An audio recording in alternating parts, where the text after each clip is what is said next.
అధ్యక్ష, ఏదైతే గవర్నర్ గారి ప్రసంగంలో 14 ఏళ్ల ప్రజా పరిపాలన, ప్రజలు ఏ కళతోటి కాంక్షతోటి తెలంగాణ రాష్ట్రాన్ని ఏర్పాటు కావాలని చెప్పి తెలంగాణ ప్రజలందరూ కలగన్నారో ఆ కళ నెరవేరాలని చెప్పి ఆ రోజు సోనియమ్మ తెలంగాణ రాష్ట్రాన్ని ఇచ్చిందో ఆ కళలన్నింటినీ కూడా ఒకటొకటిగా ఈ ప్రజాప్రభుత్వము సాకారం చేస్తుందనే దిశగా చాలా స్పష్టంగా గవర్నర్ గారి ప్రసంగంలో ప్రస్తావించడం జరిగింది అధ్యక్ష.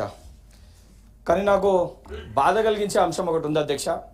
రాష్ట్రంలో ఏ ప్రభుత్వం అధికారంలో ఉంటే ఆ ప్రభుత్వానికి సంబంధించిన సంక్షేమ పథకాలని, ఆ ప్రభుత్వాన్ని ఒక విధి విధానాలని గవర్నర్ గారి ప్రసంగంలో గవర్నర్ గారు అడ్రస్ చేయడం జరుగుతుంది.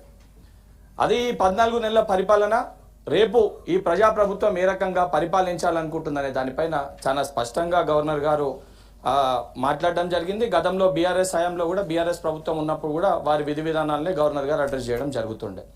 కానీ గవర్నర్ గారి ప్రసంగం విషయంలో రాజకీయాలు మాట్లాడటము, రాజకీయ పార్టీగా రాజకీయాలు చేయడం కానీ ఇది సరైన పద్ధతి, విధి విధానం కాదనేది ఒక నా వ్యక్తిగత అభిప్రాయం అధ్యక్ష. ఎందుకంటే యాజ్ ఎ యంగ్స్టర్, ఒక చదువుకున్న వ్యక్తిగా చట్టసభల్లోకి వచ్చినప్పుడు తెలంగాణ రాష్ట్ర ప్రజలందరూ కూడా వారి యొక్క భవిష్యత్తు పైన, వారి సమస్యల పైన, వారు పడుతున్న ఇబ్బందుల పైన ఇక్కడ చర్చ జరుగుతుందని చెప్పి భావిస్తారు.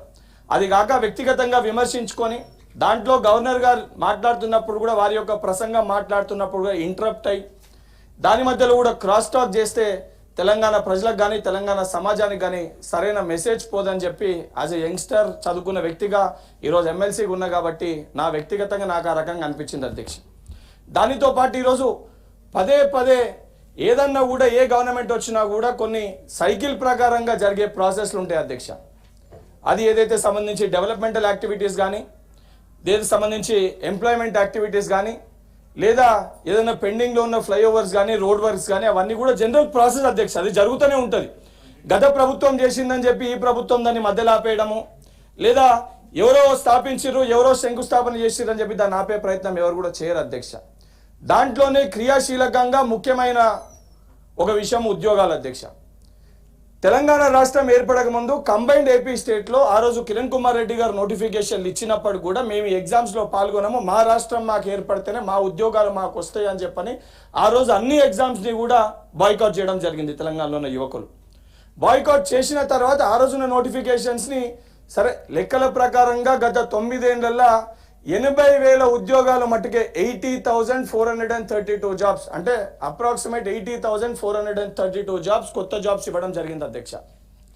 దాని తర్వాత 2019లో 2019లో మనకి బిస్వల్ కమిటీ రిపోర్ట్ వచ్చింది. 182,000 ఖాళీలు ఉన్నాయని చెప్పని వచ్చింది. 182,000 ఖాళీలు ఉన్నాయని బిస్వల్ కమిటీ రిపోర్ట్ ఇచ్చినప్పుడు కూడా ఆ సంబంధించిన ఆ నోటిఫికేషన్లు కానీ దాని తర్వాత ఒక సంవత్సరం తర్వాత అధ్యక్ష మనకు కరోనా అనేది వచ్చింది. ఆ కనీసం దానిపైన ప్రస్తావన లేకుంటే దాని గురించి ఒక భరోసా కానీ ఒక ధైర్యాన్ని కానీ యువకులకి ఈ రోజు వస్తుందని చెప్పలేకపోయినాం. చెబితే కనీసం ఈ సంవత్సరంలో ఉద్యోగాలు వస్తాయి, మేము ప్రిపేర్ అవ్వాలని చెప్పని ఆ నోటిఫికేషన్ సమయాన్ని ప్రకటించిన ఆ కరోనా సమయంలో యువకులందరూ కూడా వారి ఇంట్లోనే ఉన్నారు కాబట్టి చదువుకొని కొంచెం ఎక్కువగా వారికి అవకాశం దక్కేది. దాన్ని ఇచ్చే ప్రయత్నం చేయలేదు. దాని తర్వాత ఏదైతే ఇచ్చిన కొన్ని నోటిఫికేషన్స్ కూడా ఏదైతే తెలంగాణలో కాంగ్రెస్ ప్రభుత్వం అధికారంలోకి వచ్చినాక, ప్రజాప్రభుత్వం అధికారంలోకి వచ్చినాక లాస్ట్ ఏదైతే 14 monthsలో 57,000 పైచిలకు ఉద్యోగ నియామక పత్రాలని ఏదైతే యువకులు ఎగ్జామ్స్ రాసి వారు చెప్పే విధంగానే నోటిఫికేషన్ ఇచ్చి ఎగ్జామ్ రాసి ఎగ్జామ్ వస్తుందా రాదా, క్వాలిఫై అవుతామా కావా, నియామక పత్రాలు వస్తాయా రావా అని అటు ప్రైవేట్ రంగానికి పోకుండా ఈ ఉద్యోగం వస్తుందో రాదో బిక్కుమని బాధపడుతూ, అటు తల్లిదండ్రులు బాధపడుతూ, ఈ పిల్లగాడు ఊరికి పోలేక బాధపడుతుంటే ఒక ధైర్యాన్ని ఒక భరోసాని ఇచ్చి వారి కుటుంబ సభ్యులందరూ కూడా గర్వంగా తలెత్తుకొని చెప్పే విధంగా నా కొడుకుకి ఉద్యోగం వచ్చింది, నియామక పత్రాన్ని అందుకుందని చెప్పి గర్వించదగా ఆ తల్లిదండ్రులకి గౌరవాన్ని కల్పించిన ప్రభుత్వం ఈ ప్రజాప్రభుత్వం అధ్యక్ష. ఎందుకంటే చాలా స్పష్టంగా ఆ 57,000 నియామకాల అధ్యక్ష ఒక నోటిఫికేషన్ ఉంది. 2017లో నోటిఫికేషన్ వచ్చింది అధ్యక్ష. 2017లో వచ్చిన నోటిఫికేషన్కి మొన్న నియామక పత్రాలు ఇచ్చుకున్నాం అధ్యక్ష. నిజంగా మనకి చిత్తశుద్ధి ఉంటే 2017, 18, 19, 20, 21, 22, 23 సుమారు 7 సంవత్సరాల అధ్యక్ష. నోటిఫికేషన్ వచ్చి ఎగ్జామ్ రాసి కోర్టు కేసు చిక్కుముడ్లలో ఏదైతే రిజల్ట్స్ రాకుండా ఆగితే పరిష్కరించాల్సిన బాధ్యత ప్రభుత్వాలపైన ఉండదా అధ్యక్ష? అదే సంబంధించి మనమే ఎలక్షన్స్ అని మనం కొట్లాడితే ఒక ఎలక్షన్ ఓడిపోతే రేపు పొద్దున ఇంకొక ఎలక్షన్ ఎక్కడ వస్తుంది, ఎక్కడ పోటీ చేయాలని చెప్పి మనం ప్రాంతాలను ఎత్తుకుంటాం, లేదా ఇంకొక ఏదైతే సంబంధించి స్థానం కోసం ఎత్తుకుంటాం. మరి విద్యార్థుల పట్ల ఆ దిశగా ఆలోచించాల్సిన బాధ్యత మనపైన ఉండదా అధ్యక్ష?